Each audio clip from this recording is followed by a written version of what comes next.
darn cool. Yeah, no doubt. And now we don't have any Minnesotans competing this year, but I did catch up with one local team to talk about what makes the sport so special and why when it comes to them, it goes way beyond what they're doing in the water.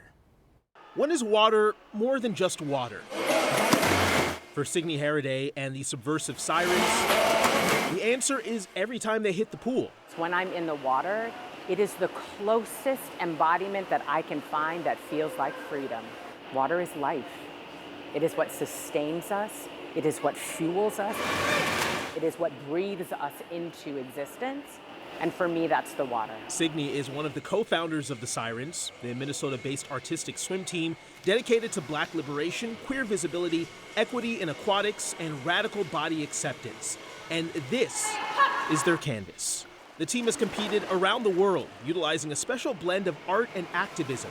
Every leg kick, every dive, sending a message. We use the water to heal. We use the water to transform our trauma so that we can have an embodied sense of moving through the world with love. Susie Messerol. We bring a certain flair and a certain vibe. And Tana Hargis Yeah. are also members of the Subversive Sirens. Susie also helped start the group. Tana has been a fan of the sport for decades. Of course.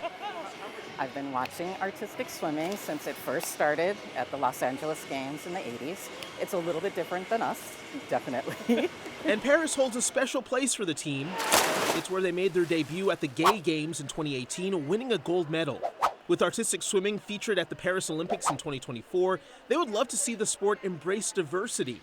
It's a sport that at its highest level has been all female. So what we know is that when you've been historically excluded from something, it takes a long time once you are allowed to do something to sort of build up that group of people. For the first time in Olympic history, men were allowed to compete this year. The rule changes that they made this go around, even though no men made it to the team sports for artistic swimming, it's headed in the right direction. Until then, these Sirens will continue to speak up for the underrepresented with community events and advocacy. There is so much pain in this world, and it is our duty to see that pain and try to transform it, but we can't do that without love, and we can't do it without joy. A joy that goes way below the surface. That's awesome. Do you remember what song they were swimming to? I don't remember, but It it was looked good. amazing. They were bumping out there, and they're so confident, and they're so sassy, and they're so just dedicated to making the community a better place. That's awesome.